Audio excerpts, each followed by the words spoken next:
Hey there, welcome, and if you've been here before, welcome back. We appreciate you guys, you know that. Today, I'm going to cook something that I bet most of you have never heard of. Sauce Piquant. It's a Cajun classic, but we would normally cook it with alligator or turtle. Don't have any of those, so I'm going to do something a little bit different, and we're going to cook it up with some goat. Give me just a minute, I'll be right back.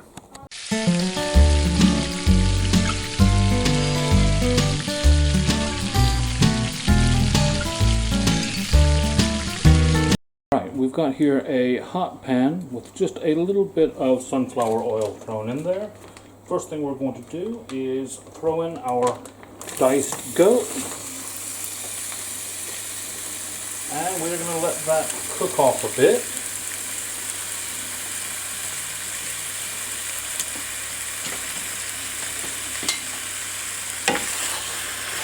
Basically, we want to keep moving it around a bit. We want to pull out any especially hard cartilaginous bits. There are a couple bits of bone in here that I'll need to chop out as we go. That's just how it comes. So I'll do that, and I'll be back with you guys in a few minutes. Alright guys, we've given this about 10 minutes to fry off. Now don't worry, goat takes a long time to cook, but it's going to have plenty of time later on. What I'm going to go ahead and do now, though, is I'm going to grab a spoon, a bowl. I'm going to go ahead, I'm going to scoop this meat out of here.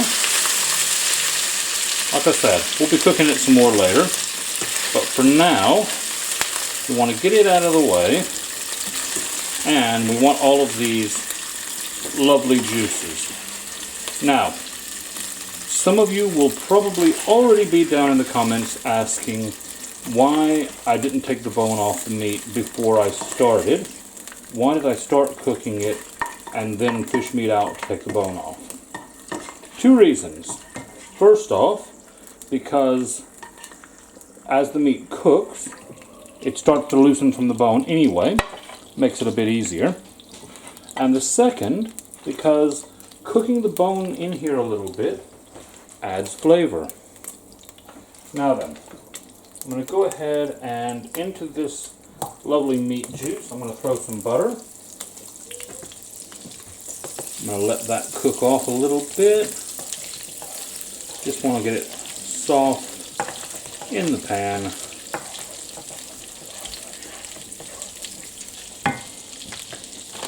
And then we're going to start adding flour. Now, for anyone familiar at all with Cajun cooking, this is what we call a roux. And this is the basis of, well, I'd probably say about 95% of Cajun cooking. If you ever want to make jambalaya, gumbo, etouffee, anything like that, you're going to need a roux. So, I might have added just a little bit too much flour there. That's not a problem. I can just add a little bit more butter or oil. Fat and flour basically is the basis of our roux. Throw some more of that in there. Never hurts anyway.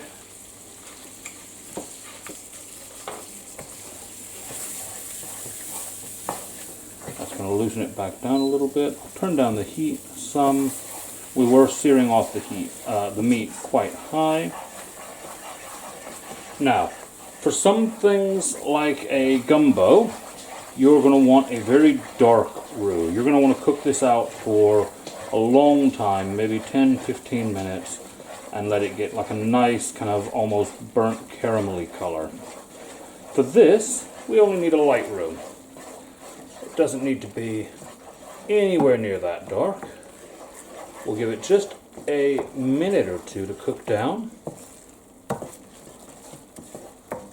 and then we'll move on to the next bits.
Alright, we've got our big pan.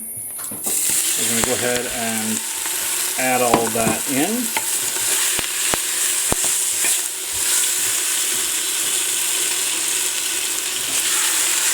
And yeah, you're going to get some smoke. Right, I've let that calm down for about a minute, and I've turned my temperature down. Let's turn that vent back off so you can actually hear me. Now then, we're going to add a bunch of tomatoes. I've got a container of passata.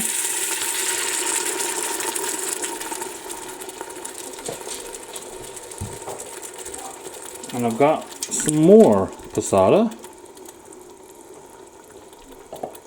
And then I have some chopped tomatoes. And then we're going to top that off with a good bit of tomato paste. Give that all a good stir around.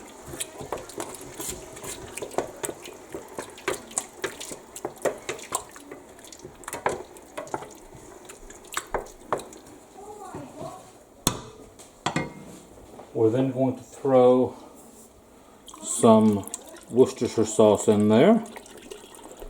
Add to that depth of flavor a bit. Now then, we're going to go ahead and add our meat back in.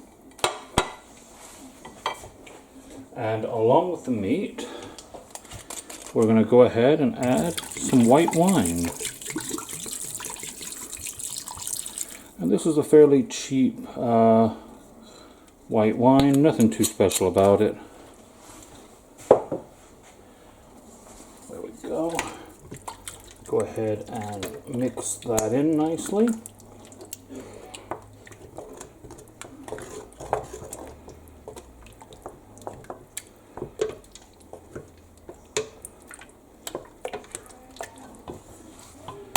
There, we're going to put a lid on it and we're going to leave this for 3 or 4 hours. I'll catch up with you once it's had some time. Now then, we've left that cooking for about 6 hours so far. I'm going to give it another 30 minutes probably, but I wanted to go ahead and let you guys know at about that point, about half an hour before you serve it, go ahead and add some diced or chopped up sausages. I'm using chorizo. I'd use andouille if I had it, but I'm going to go ahead and throw that in, and I'll be back to show you guys the results.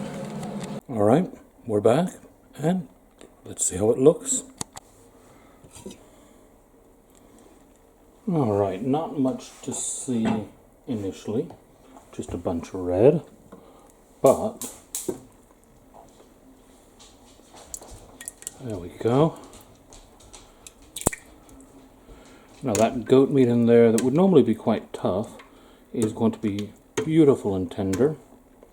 And that sausage that we added that is going to be beautiful and spicy in this. And we're just going to take this and pour it over some rice.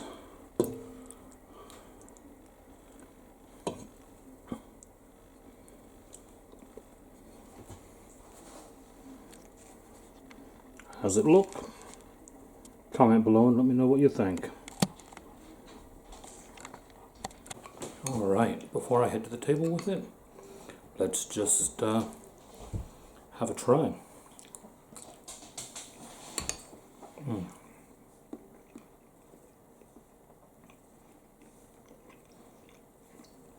Now, sauce piquant is meant to have a kick, and this definitely does. It is spicy. It is flavorful. It's good. If you like spicy foods, try this out sometime. If you don't, I'd probably say skip this one. But still, try to look for something new to try. To let me know what it is down below if it's not this. And I'm going to go have some tea with Joanne. And I'll see you guys next time. Bye-bye.